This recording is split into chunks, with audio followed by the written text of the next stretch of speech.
Live जा रहा ना, बस मतलब ही रखो। हाँ ना।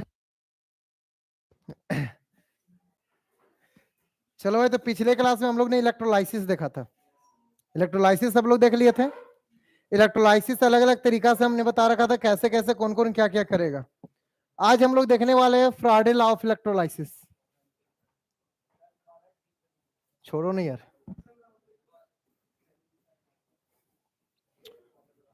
फ्राडेज लॉ ऑफ इलेक्ट्रोलाइसिस। देखो, इन्होंने टोटल दो ला दिया है, कि फ्राडे फर्स्ट लॉ होता है, दूसरा फ्राडे सेकेंड लॉ होता है। बड़ा सिंपल सिंपल सा बात है, कुछ है नहीं इसमें, कोई रॉकेट साइंस नहीं है।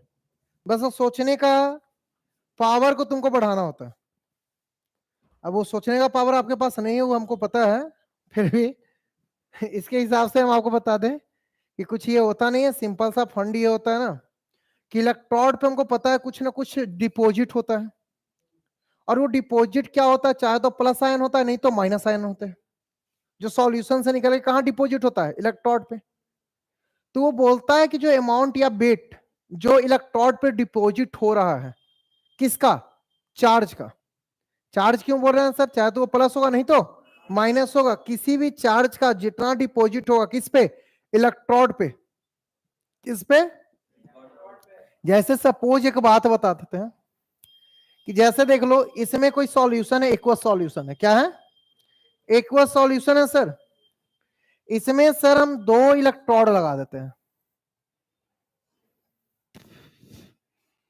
और जब दो इलेक्ट्रोड लगा देंगे और इसको क्या कर देंगे, कोई एक सोर्स से कनेक्ट कर देंगे। कोई सोर्स से अगर कनेक्ट करते हैं तो जिसपे निगेटिव टर्मिनल कनेक्ट रहेगा उसको कैथोड बोलते थे। याद आ रहा है सब, कैथोड बोलते थे। और कैथोड पे बेटा होता क्या था, रिडक्शन। क्या होता था, रिडक्शन। ये हमारा एक्वस सॉल्यूशन है। कैसा सॉल्यूशन है, एक्वस सॉल्यूशन है। और ये जहां पे पॉजिटिव चार्ज है उसको हम क्या बोलते थे, एनोड। और एनोड पे क्या होता था सर, ऑक्सीडेशन। इतना तो सबको पता है सर। रिडक्शन में एडिशन ऑफ इलेक्ट्रॉन होता था, ऑक्सीडेशन में रिमूवल ऑफ इलेक्ट्रॉन होता था। यहाँ पे रिडक्शन ऑक्सीडेशन का सिंपल मतलब किससे लेना देना, इलेक्ट्रॉन से। किससे लेना देना है, इलेक्ट्रॉन से। अब प्रॉब्लम ये है सर कि देखो, ये जब एक्वस सॉल्यूशन टूटा हो तो कहीं प्लस और कहीं माइनस में टूटा होगा। प्लस वाले और कुछ में माइनस वाले। ये प्लस वाला कहां गया होगा, इस निगेटिव वाले पे, और इस पे डिपॉजिट हुआ होगा इस प्रकार से। देख रहे हो, इस पे इस प्रकार से डिपॉजिट हुआ होगा, और निगेटिव वाला कहां हो गया होगा, प्लस वाले पे, और इस पे डिपॉजिट हुआ होगा। हुआ होगा कि नहीं होगा, होगा। लेकिन सर इस पे डिपॉजिट होने के बाद ये अपने आप को डिस्चार्ज कर लिया होगा। ये अपने आप को क्या कर लिया होगा, क्यों सर, प्लस था, यहां गया होगा, इसको इलेक्ट्रॉन मिला, तब तो रिडक्शन ऑक्सीडेशन, सॉरी रिडक्शन किया। इसको क्या मिला, इलेक्ट्रॉन मिला, तब तो ये क्या किया, रिडक्शन किया। और बेटा जब ये रिडक्शन किया, जब ये रिडक्शन किया, मतलब फिक्स है कि सर यहां पे जाके अपने आप को क्या कर रहा, डिस्चार्ज कर रहा, अपने आप को क्या कर रहा। तो सर इसका यहां पे डिस्चार्ज होकर क्या हो रहा है, डिपॉजिट हो जा रहा है। डिपॉजिट माने जम जा रहा है। तो जितना जम रहा उसका वेट, उस वेट को हम क्या बोल रहे हैं, डब्ल्यू से। Weight is directly proportional to charge या current, directly proportional to current. कि सर तुम कितना करेंट इसमें दे रहे हो, amount of current is directly proportional to weight of deposited charge. अरे बात समझ में, कि सर जितना, अब कितना ये डिपॉजिट होगा ये डिपेंड किस पे करेगा, कि तुम कितना इसके अंदर इलेक्ट्रिक करंट को फॉलो करवा रहे। तुम जितना करवाओगे बेटा उतना ज्यादा ये क्या करेगा, जमा करेगा, डिपॉजिट करेगा। क्यों, दोनों के बीच का रिलेशन कैसा है, डायरेक्टली प्रोपोर्शनल का। कैसा रिलेशन बताएं, कौन, ये कौन सा लॉ पढ़ रहे हो, first law of Faraday. First law of Faraday, कि sir first law of Faraday क्या कहता है, तो तुम सिंपल बात बताओगे क्या कहता है ये, कि सर जो amount of discharge deposited on the electrode is directly proportional to current passes through the electrode.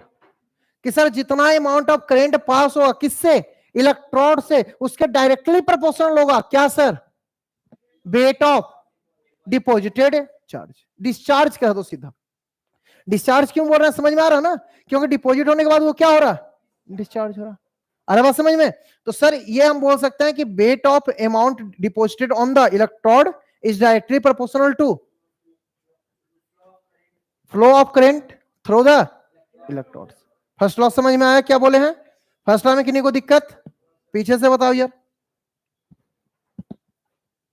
क्या पढ़ रहे हो, खड़ा हो जाओ थोड़ा सा। क्या बताया फराडे का फर्स्ट लॉ,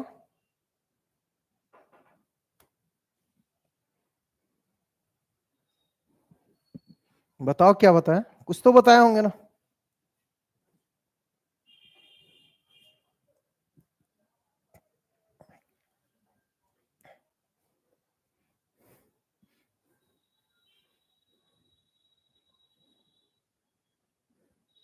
बताओ फर्स्ट लॉ क्या बताया, तुमको हम खड़ा क्यों करवाए होंगे।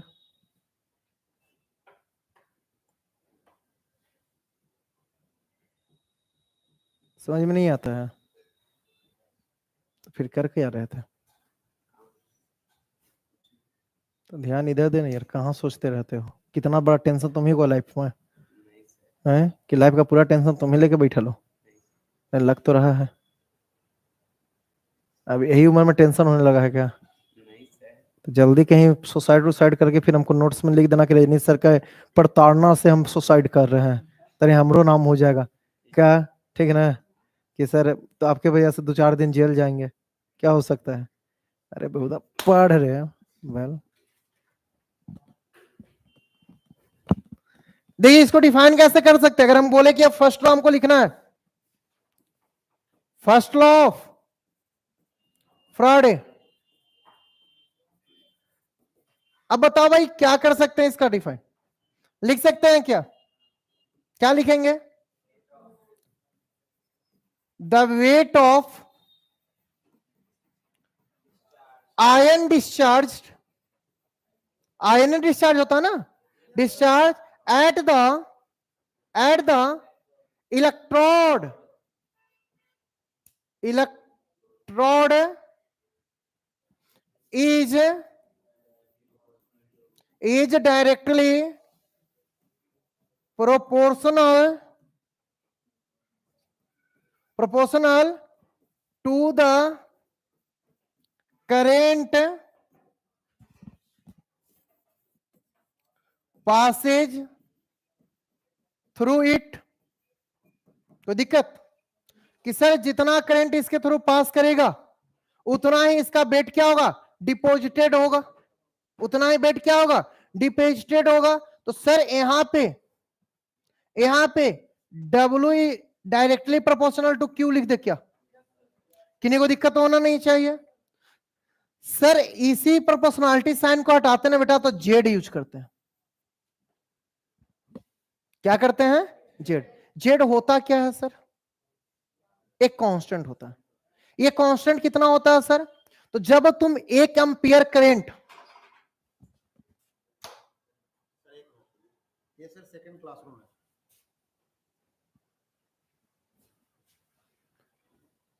तुम लोग इधर 1 एम्पियर करंट, कितना करंट, 1 एम्पियर करंट 1 सेकंड के लिए पार करवाएं। 1 एम्पियर करंट अभी पीछे हम देख रहे थे ना, मान लो इससे हम कितना दे रहे हैं, 1 एम्पियर करंट, और कितना सेकंड तक, 1 सेकंड तक जितना पार करवाएं उसके अमाउंट में जितना अमाउंट ऑफ डिपॉजिटेड होगा उस अमाउंट को हम क्या बोलेंगे, जेड। अरे बात समझ में, इसको डिफाइन कैसे करेंगे सर कि 1 ampere of current passes through electrode in 1 second, then amount of deposited charge या deposited ion is called Z. ठीक है, तो सर आ रहे बेटा, अब देखिए Q तुम लोग अभी नहीं बहुत पहले पढ़े, Q is equal to I into T, पढ़ रखे थे, Q is equal to I into T. तो अब क्या अगर हमको लिखना रहे तो हम अगर ये लिख दे W is equal to Z I T, तो कोई दिक्कत है क्या, बताइए। फर्स्ट लॉ समझ में आया क्या होता है, फर्स्ट लॉ माइंड में गया क्या होता है, ये डायरेक्टली प्रोपोर्शनल हो किसका, जेड का, सॉरी क्यू का। जेड एक प्रोपोर्शनलिटी कांस्टेंट होता है, जिसका मतलब क्या होता है सर कि 1 एम्पियर करंट 1 सेकंड में 1 सेकंड तक पार करे और जितना अमाउंट ऑफ आयन डिस्चार्ज हो उसी को हम क्या बोलेंगे, जेड। इसका एक स्पेसिफिक नाम होता है, पहले इसको नोट आउट करो फिर लिखवाते हैं। अरे पीछे तो बस तुमको समझा रहे थे, इसमें क्या लिखोगे, क्या करना है फिगर का तुमको यहाँ पे।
हो गया,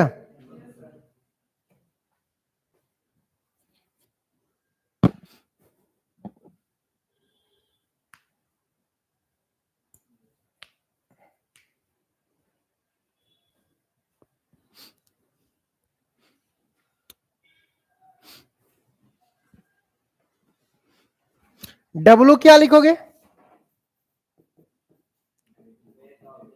वेट ऑफ आयन डिस्चार्ज, कितना ज्यादा डिस्चार्ज हो रहा है। आई क्या बोलोगे सर, करेंट। टी क्या बोलेगा सर, टाइम। इसको बेटा किस में लेते हैं, सेकेंड में, किस में लेते हैं, सेकेंड में। और क्या बचा, जेड, इसको बोलते हैं इलेक्ट्रो केमिकल इक्विवेलेंस। क्या बोलते हैं, इलेक्ट्रोकेमिकल इक्विवेलेंस, जिसको शॉर्ट में अगर लिखना रहता है तो वो लिख देते हैं बेटा ईसीई, इलेक्ट्रोकेमिकल इक्विवेलेंस। सर इसको डिफाइन करना रहे तो कैसे करेंगे, the weight of ion discharge by passing 1 ampere of electric current in 1 second. कि सर 1 एम्पियर इलेक्ट्रिक करंट कितना सेकेंड तक, 1 सेकेंड तक तो पास करवाओगे, उस समय में जो जेड आएगा उस जेड को हम क्या बोलते हैं sir, W is equal to, यहां से हम लोग जाने सर क्या जानते हैं सर, जेड आई टी जानते हैं क्या, जानते हैं या नहीं जानते हैं। जेड इज इक्वल टू बेटा equivalent weight divided by Faraday. अब डब्ल्यू इज इक्वल टू क्या लिख सकते हैं, equivalent weight divided by Faraday एक तरह का करंट होता है, पता है ना आपको। इसका वैल्यू होता है 96,500 कुलाम, 96,500 कुलाम, ठीक है। तो सर इक्विवेलेंट वेट इनटू क्या sir, I into T. Sir W by equivalent wait लिख सकते हैं क्या, इज इक्वल टू क्या लिख सकते हैं, is equal to I T by. एक बात बताओ ना, इसको याद करो, मोल कंसेप्ट में पढ़ रखे हो sir, weight by equivalent weight is equal to क्या sir, number of moles into n factor, number of moles into n factor is equal to क्या हो जाएगा सर, आई टी बाई। ये एक बहुत इंपॉर्टेंट फॉर्मूला है जो फर्स्ट लॉ के द्वारा ड्राइव किया। एन क्या सर, एन क्या sir, number of moles. N factor क्या होगा सर, यहां पे एन फैक्टर क्या होगा sir, number of electron involve during the reaction. N factor क्या, अगर मान लो कि 1 इलेक्ट्रॉन जा रहा है तो एन फैक्टर कितना 1। अगर 2 इलेक्ट्रॉन जा रहा है 2, 3 इलेक्ट्रॉन जा रहा है तो सर ये कैसे पता चलेगा? तो भाई हम आयंस में डिसोसिएट किए। सपोज मान लो, देखो इधर इधर तुमको हम समझाते हैं कि सर मान लो ये NaOH का आयन था, किसका था? तो सर इस पे Na प्लस आया होगा सर, इसको कितना इलेक्ट्रॉन चाहिए होगा सर? तो कितना इलेक्ट्रॉन इन्वॉल्व हुआ? तो एन फैक्टर क्या हुआ? आया समझ में एन फैक्टर क्या होता है? कंफर्म ना, दिक्कत नहीं ना एन फैक्टर में? तो सर जितना इलेक्ट्रॉन इन्वॉल्व होगा किसमें? रिएक्शन में, उसी को हम क्या बोलेंगे? N factor. अब एन फैक्टर निकालना बड़ा आसान है कि नहीं है? बस क्या हमको ऑक्सीडेशन रिडक्शन चेक कर लेना। अगर देखें कि रिडक्शन के दौरान इतना इलेक्ट्रॉन चाहिए, मतलब एन फैक्टर उतना। अरे बात समझ में? ऑक्सीडेशन के समय पे इतना इलेक्ट्रॉन जा रहा है, मतलब सर एन फैक्टर उतना। आगे बात समझ में? अगर ऑक्सीडेशन हो रहा है, मेरा 2 इलेक्ट्रॉन मेरे से जा रहा है, मेरा एन फैक्टर कितना 2। अगर सर मेरा रिडक्शन हो रहा है, हम 2 इलेक्ट्रॉन ले रहे हैं, तो उस केस में मेरा एन फैक्टर कितना 2। अरे बात समझ में? अगर 3 जा रहा है तो 3 का केस। अब सर एनएफ हो गया। आई तुमको पता ही है बेटा क्या होता है? आई बताओ करेंट। सर टी क्या होता है सर? और एफ क्या होता है सर? जिसको फ्राडे कांस्टेंट बोलते हैं। क्या बोलते हैं? फ्राडे कांस्टेंट। और इसका वैल्यू भी होता है सर 96500 कूलम। कोई दिक्कत? 1 फ्राडे इक्वल टू। अब बताओ ये फॉर्मूला माइंड में बैठेगा कि नहीं बैठेगा? कुछ नहीं करना यार, अभी तो ये तो बहुत पहले से जानते हैं ना। जेड, जेड क्या बोले अभी कि सर जितना चार्ज, तो कितना चार्ज इक्विवेलेंट वेट, एक के लिए बात कर रहे हैं हम, इसको क्या बोल रहे हैं? इक्विवेलेंट वेट बाय क्या? Faraday. Equivalent weight by Faraday. अब सर यहां देखिए equivalent weight, weight by equivalent weight is equal to कितना है? IT by F. अब sir weight by equivalent weight को क्या बोलते हैं? Moles into n factor. ये कि एन फैक्टर क्या होता है, मोल्स क्या होता है, ये तो सब जानते हो ना। मोल्स क्या? Given mass by molar mass. कर लोगे? चलो जल्दी करो।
हो गया क्या?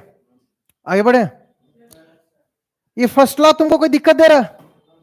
किन्हीं को भी, कोई भी, सारा फर्स्ट लॉ क्लियर हो गया। सेकेंड लॉ पे आए। सेकेंड लॉ और सिंपल बात बोलता है। सेकेंड लॉ का और कहना सिंपल है, बस समझना तुम्हारा है। ये कहता है कि 2-3 सॉल्यूशन ले लो। क्या ले लो? 2-3 डिफरेंट सॉल्यूशन ले लो और सबको इलेक्ट्रोलाइसिस करवा दो। क्या करवा दो? इलेक्ट्रोलाइसिस करवा दो। मतलब सर एक दो रड सबके अंदर लगा लो। जरा समझने का कोशिश करना यार। अब सर इलेक्ट्रोलाइसिस क्या खुले जगह को करोगे? सब में क्या डालोगे? Aqueous solution. क्या डालोगे? सर इसमें भी एक्वस सॉल्यूशन डाल दिया। सर इसमें भी एक एक्वस सॉल्यूशन डाल दिया। और सर एक एक्वस सॉल्यूशन इसमें भी डाल दिया। ठीक है। फिर sir equal amount of current इससे फ्लो करवाएं। जितना करंट उसका था, इतना करंट इसका था, और इतना करंट ही इसका था। जितना करंट उसका था, उतना करंट इसका था, उतना करंट ही इसका था। इसका मोल को मानते हैं सर, ये मोल N1 था। क्या था? N1। सर इसका सर N फैक्टर NF1 कर ले, लिख सकते हैं ना, कोई दिक्कत तो होना नहीं चाहिए। सर इसका इक्विवेलेंट वेट EW1 मान ले, कोई दिक्कत है क्या? और सर वेट इसका कितना मान ले कि सर ये डिपॉजिटेड कितना हो रहा, तो सर W1। लेकिन एक बहुत खूबसूरती का बात इन्होंने बोला ना, और सब में करंट क्या रख रहे हैं? इन्होंने बोला क्या सेकंड लॉ में कि तुम कितना भी सॉल्यूशन ले लो, क्या करो, कितना भी सॉल्यूशन ले लो, और वो डिफरेंट टाइप का ले लो, एक ही टाइप का नहीं है, डिफरेंट टाइप का ले लो। तुमको मन करे सोडियम हाइड्रोक्साइड ले लो, मन करे NaCl ले लो, मन करे KOH ले लो, कुछ भी ले लो, डिफरेंट टाइप का ले लो, लेकिन करंट क्या करो, सेम प्रोड्यूस करवाओ। सब में करंट क्या दो, सेम अमाउंट में दो। और करंट तुम अगर सब में सेम अमाउंट में दिए, करंट अगर तुम सब में सेम अमाउंट में दिए, तो उस केस में जो डिपॉजिटेड होगा आयंस, जो डिस्चार्ज आयन डिपॉजिट होगा, उस सब में बराबर होगा। मतलब इसमें अगर W हो रहा तो इसमें भी, और इसमें भी। वो अलग बात है इक्विवेलेंट वेट अलग होगा, वो अलग बात है मोल्स अलग होगा, वो अलग बात है N फैक्टर अलग होगा, लेकिन वेट डिपॉजिटेड क्या होगा, सेम होगा। आया बात समझ में? सेकंड लॉ क्या बोलते हैं? कुछ टफ था क्या? बस सिंपल बात बोले कि बस एक चीज को माइंड में रखना तुमको, और वो माइंड में क्या रखना होगा तुमको कि करंट कैसा रखना है, सेम। इलेक्ट्रिसिटी क्या करना है, सेम फ्लो करवाना है। तो सर जो डिपॉजिटेड डिस्चार्ज होगा, आयन डिस्चार्ज होगा, वो सब में क्या होगा, और वो डायरेक्टली प्रोपोर्शनल होगा। किसका? नहीं, यही तो गलत है। करंट तो तुम कांस्टेंट रखो बेटा, तो डायरेक्टली प्रोपोर्शनल फिर किसका बच जाता है, जेड का। होगा कि नहीं होगा? सर तो इसमें यही चीज है कि सर इसमें तुम बोलोगे कि जो मास है ना, वो डिपेंड करेगा किस पे, इलेक्ट्रोकेमिकल इक्विवेलेंस पे। किस पे? तो अब सर इसको अगर हमको सेकेंड लॉ को डिफाइन करना रहे तो हम कैसे करेंगे? सेकेंड लॉ को डिफाइन करना रहे तो हम क्या करेंगे बताओ? when same amount of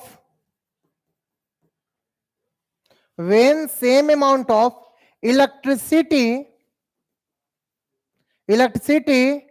pass through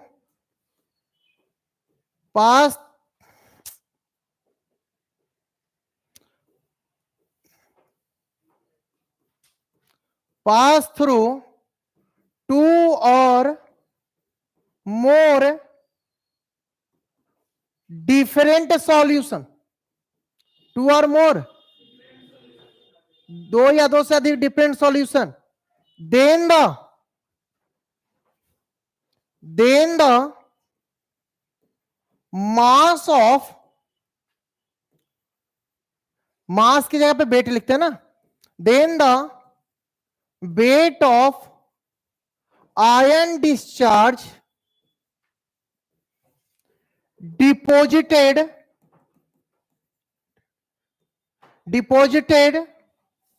at the electrode is directly proportional to the ECE. ECE का मतलब ECE मतलब sir electrochemical equivalence.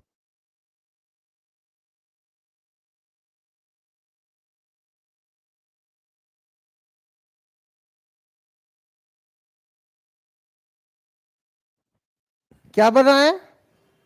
Electrochemical equivalence. तो सर बेटा अब हम क्या लिख सकते हैं? W is directly proportional to Z लिख सकते हैं क्या? लिख सकते हैं या नहीं लिख सकते हैं? और sir W is directly proportional to Z और Z इज इक्वल टू हम आपको पढ़ा रखे, क्या पढ़ाए थे अभी? Equivalent weight by Faraday. बोलो। तो सर अब हम लिख सकते हैं क्या? जरा सा देखना तो, directly proportional to equivalent weight by Faraday. अब फ्राडे भी क्या है? कांस्टेंट। फ्राडे भी क्या है? कांस्टेंट। तो अब हम क्या लिख रहे हैं? Weight is directly proportional to. बोलो, कोई दिक्कत है क्या? क्लियर है? अब सर अगर यही हम दो या दो से अधिक सॉल्यूशन का बात कर दें, टू और मोर देन टू सॉल्यूशन, भाई टू और मोर देन टू सॉल्यूशन, तब क्या होगा? जरा सा सोच के देखो तो। सर हम लिख सकते हैं क्या? जरा सा देखना sir, weight is directly proportional to Z1 एक के केस में, या EW1। वेट तो सेम रहने वाला है ना, हम क्या बोले? वेट किस पे अब डिपेंड करने वाला है? EW1 पे। Sir weight is directly proportional to EW2। दो से अधिक है EW3, चार है EW4। अरे बात समझ में? हम अभी एक की बात में आपको समझा दे रहे कि इज इतना लिखेंगे तो क्या हम लिख सकते हैं? W by EW1। अब ये W1 इज इक्वल टू, अब हम लिख दे क्या? W2 by EW2। कोई दिक्कत है क्या? क्लियर है ना? कि सर अब इसी प्रकार से अगर हमको कहना रहे तो हम बोल सकते हैं क्या? और E1 EW1 और W2 बाई EW2। अब सर इसको हम बोल सकते हैं क्या? N1 NF1 is equal to N2। इसी प्रकार से आगे की ओर बढ़ते चल जाएगा। तो ये फॉर्मूला भी इंपॉर्टेंट होता है आपके लिए। ये दो लॉ है फ्राडे का। बताओ कोई भी लॉ लगा कि कोई बहुत बड़ा तीर मार खा है और तुमको बता रहे हैं कि बोर्ड भी पूछता है और नीट और IIT का भी क्वेश्चन है, सब बनता है। बस दो फॉर्मूला, एक फॉर्मूला तो ये दिख रहा है ना, और एक फॉर्मूला और तुमको हम दिखाएं। कौन सा? इसके पीछे वाला कौन सा? ये फॉर्मूला माइंड में सेट रहना चाहिए जब क्या फ्राडे देख रहे हैं तो। चलिए आइए फिर क्वेश्चन प्रैक्टिस कर लेते हैं। जल्दी से पहले लिखिए इसको। ये लिख लिए हैं?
हो गया। चलिए अब जरा सा देखना, अभी सर हमने तुमको दिखाया क्या कि sir W is directly proportional to क्या देख रहे थे, देखे थे सर W1 कर ले, वेट 1 का डिपॉजिटेड किसके इक्विवेलेंट वेट 1 का डायरेक्टली प्रोपोर्शनल होगा। तो सर हम ये लिख सकते हैं क्या, फर्स्ट हमको बताना तो कि sir EW1 is equal to constant, लिख सकते हैं या नहीं लिख सकते हैं।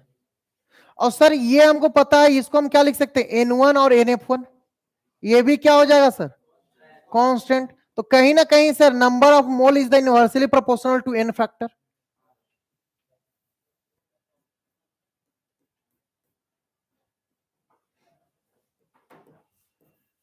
Number of moles is inversely proportional to N factor. अब हमको नहीं लगता किन्हीं को N फैक्टर में दिक्कत आ रहा होगा,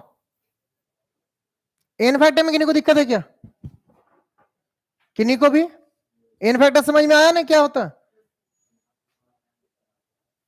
आगे का नहीं पता है, अभी तक जो पढ़े वो समझ में आ रहा है, बस वो भी आते रहेगा, टेंशन नहीं लो। अभी क्वेश्चन प्रैक्टिस करेंगे तुरंत क्लियर हो जाएगा सारा का सारा।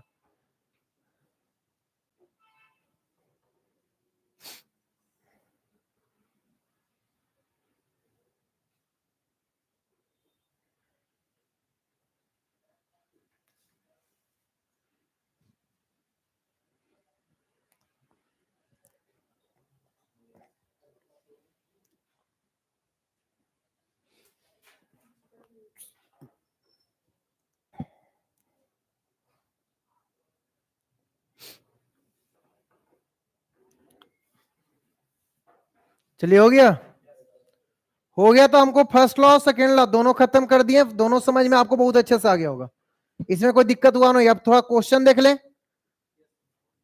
चलिए देखिए, सबसे फर्स्ट क्वेश्चन लिखिएगा, सबसे फर्स्ट क्वेश्चन आपका है, find the molar ratio of sodium calcium and iron produced at cathode of three electrolytic cell connected in series, कैसे कनेक्ट है बेटा, series, and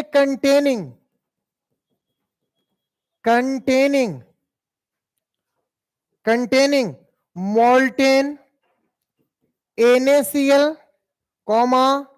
CaCl2 and FeCl3 when 3 farad charge is produced।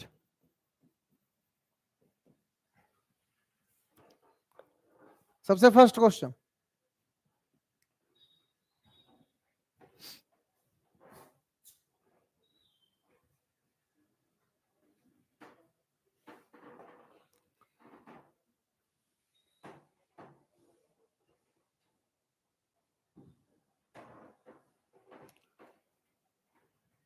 हो गया।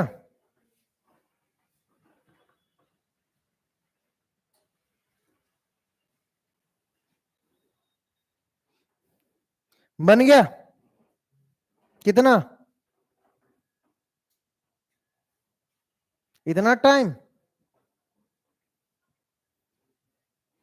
Question समझ में आ रहा है क्या बोल रहा है, क्वेश्चन ये है कि 3 कंटेनर है, एक में सर NaCl है, एक में सर CaCl2 है और एक में सर FeCl3 है, ठीक है। तीनों में इक्वल अमाउंट में चार्ज दिया गया 3 फराड, ठीक है। मतलब ये तो पक्का है कि ये सेकेंड लॉ का एप्लीकेबल है, ये कौन सा एप्लीकेशन है? सेकंड लॉ का। ठीक है, अब तुमसे पूछा है कि तुम ये बताओ कि इसका मोलर रेशियो कितना होगा, मतलब Na का कितना मोल होगा, Ca का कितना मोल होगा और Ap का कितना मोल, वो तीनों का रेशियो तुमको बताना है।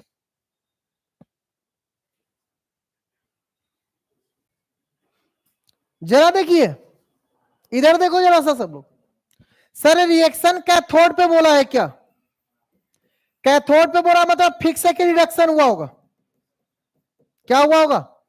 सर मोल्टेन को तोड़े होंगे तो Na टूटा होगा Na प्लस में, और इसको सर एक इलेक्ट्रॉन मिला होगा और ये Na सॉलिड बनाया होगा। इस केस में सर NF1 कितना हुआ? क्लियर है? दूसरा क्या है सर मेरे पास? CaCl2, और CaCl टूटा होगा तो Ca पे 2 प्लस आया होगा, मतलब 2 इलेक्ट्रॉन इसको रिड्यूस किया होगा और ये Ca सॉलिड बनाया होगा, और NF2 कितना आया होगा सर? ApCl3, सर Ap पे क्या आया होगा? 3 प्लस और 3 इलेक्ट्रॉन इसको मिला होगा और Ap क्या बनाया होगा? सॉलिड। और NF3 कितना? तुमसे क्या बोला है यार कि सर हमको n फैक्टर दिया है और मोल का रेशियो बताना है, किसका कितना, इसका कितना, इसका कितना, ये तीनों का मोल का रेशियो। चलो इसका मोल मान लेते हैं N1, इसका मोल मान लेते हैं N2 और इसका मोल मान लेते हैं N3। क्वेश्चन यही है कि N1 ratio N2 ratio N3 is equal to what? Question यही है, बनेगा? देखो ट्राई करके।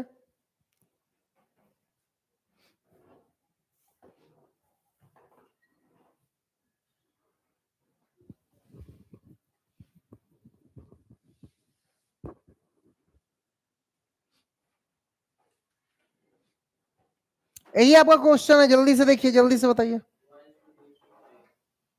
क्या भाई? 1:2:3। अच्छा, और कोई?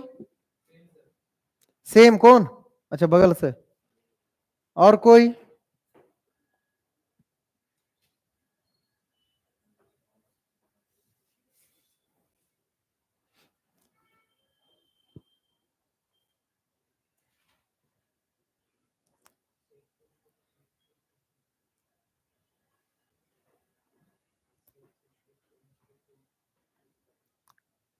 बाकी सब मुंह का है देख रहे हो यार, ऐसे देख रहे हो जैसे कोई गुनाहक वाला क्वेश्चन पूछ दिया तुमसे। यार माफ करना यार, और क्या बोलेंगे।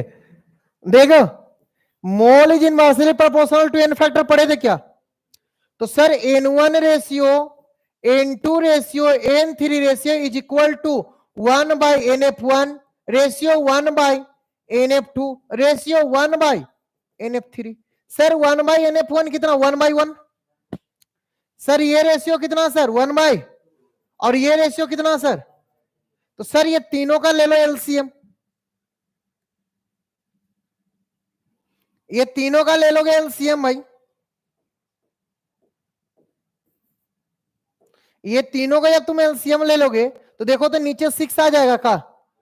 6 1 जा 6, रेशियो 6:3, ये रेशियो निकल के आएगा N1 ratio N2 ratio N3। यही तो था।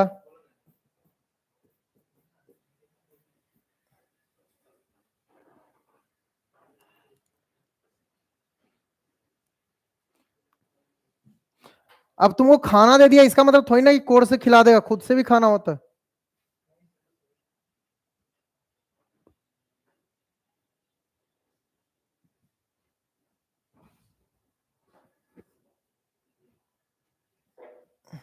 हो गया? जल्दी कीजिएगा।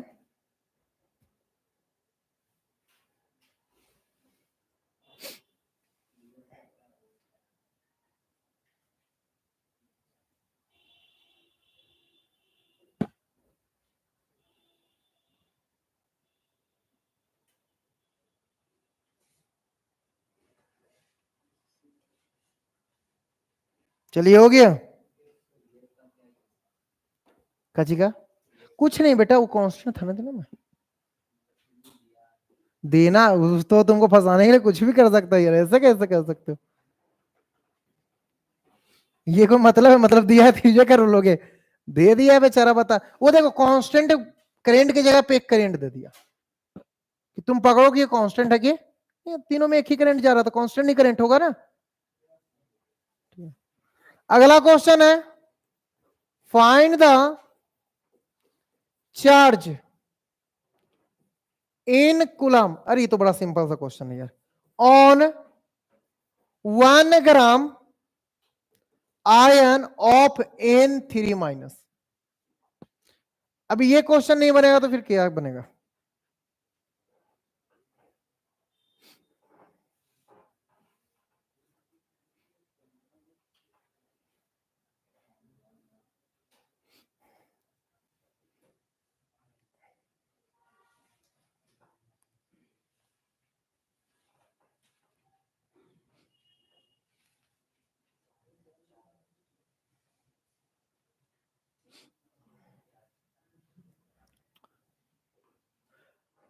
अरे सब अपने पे मत चले जाओ, अभी पे मत चले जाओ, कूद के क्वेश्चन पे थोड़ा सा दिमाग भी लगाओ। इसका क्वेश्चन डायरेक्टली रिलेट होता है मोल कंसेप्ट से। मैंने क्वेश्चन देखे नहीं कि खोज रहे हो फ्राइडे फर्स्ट ला फ्राइडे सेकंड ला। भाई देखो यहां पे क्या लिखा है, 1 gram ion is equal to, पढ़ रखे हो क्या आप गैथोड नंबर? पढ़ा रखे हैं ना? तो sir 1 gram ion is equal to कितना सर? तो 6.02 इंटू 10 के पावर 23 आयन। आ रही बात समझ में? अब सर इतना आयन से, अब बोलता है सर एन पे कितना चार्ज है? -3, मतलब 3 इलेक्ट्रॉन, और 1 इलेक्ट्रॉन का चार्ज कितना होता सर? 1.6 इंटू 10 के पावर -19 कूलम। अब तुमसे क्या पूछता? Total charge. तो इतना आयंस इंटू इतना चार्ज, तो टोटल चार्ज कैसे निकलेगा sir? Total charge is equal to कितना आयंस है तुम्हारे पास? 10 के पावर 23। कितना एक आयंस पे कितना चार्ज है? 3 इंटू 1.6 इंटू 10 के पावर -19 कूलम। अब इसको मल्टीप्लाई कर दो यार, हो गया खेल खत्म। मतलब देखे नहीं कि दिमाग नहीं लगा सकते हैं, तो चार्ज ही तो निकाले भाई। टोटल चार्ज का मतलब वो पूरा चार्ज, 1 ग्राम के अंदर कितने चार्ज होगा, तो 1 ग्राम में कितने आयंस थे? 6.023। और एक आयन पे कितने चार्ज थे? एक आयन पे कितने? 3। करते थे ना एटम वाला, याद करो ना। याद आ रहा कुछ कि सर एक एटम पे इतना, तो 2 एटम पे करते थे ना मल्टीप्लाई करके। वैसे ये चार्ज वाला कंसेप्ट है सर।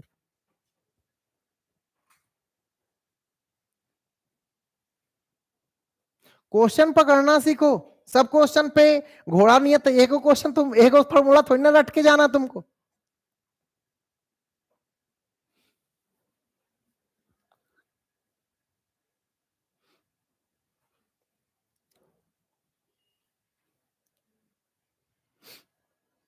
हो गया, आगे बढ़े। अगला क्वेश्चन मल्टीप्लाई कर लिए थे ना भाई?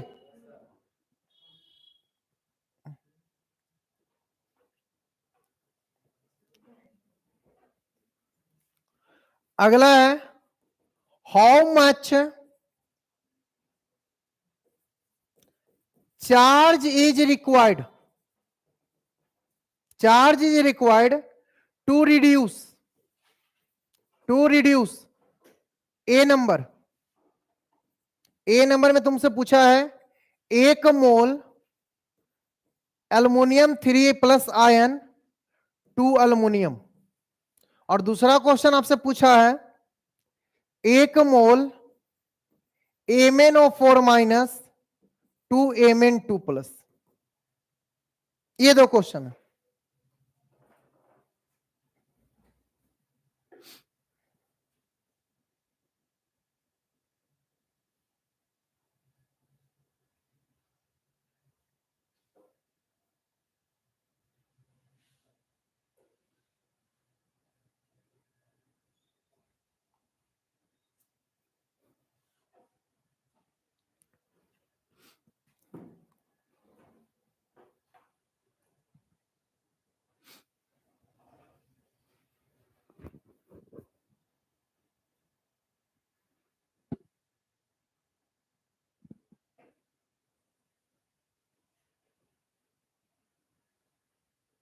अब चार्ज को तो तू आईटी जानते थे ना? अब सर आईटी कैसे लगेगा इसमें? इसमें तो charge is equal to IT लगेगा नहीं, तो कुछ तो और फॉर्मूला होगा। तो जब भी ऐसा क्वेश्चन रहता है तो इसके इज इक्वल टू क्या लगाते हैं? Q is equal to N F. क्या लगाते हैं? एन क्या? Number of mole. एन क्या? Number of mole. अरे एन सिर्फ एन नहीं, N into N1 into N1 कह रहे हैं, NF1 NF कर देते हैं ना, सबके लिए रहेगा, ठीक है। इंटू क्या? एफ।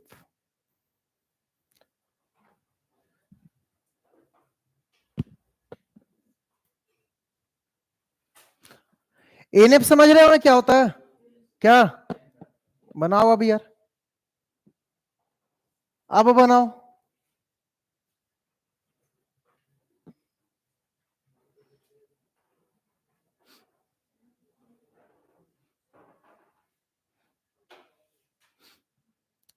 कितना केस में बोला? 2 केस में। पहला केस में एन फैक्टर कितना है? मोल कितना है?